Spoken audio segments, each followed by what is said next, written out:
So ayan na mga kapulnarya, no? Tapos na natin nilagyan ng mga York ng ating mga kabaong mga kapulnarya.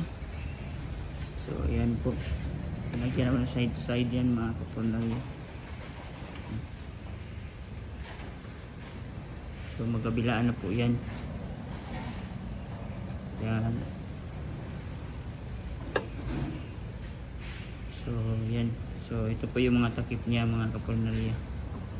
Yung tatlo na yan, yan po yung takip niya. So yan. So pagkatapos nito ay lalagyan na ito ng mga accessories sa loob. Pero sa next video na naman yun na ipapakita ko mga kapulnarya. So sa next video naman yun. So tapos na mga kapulnarya.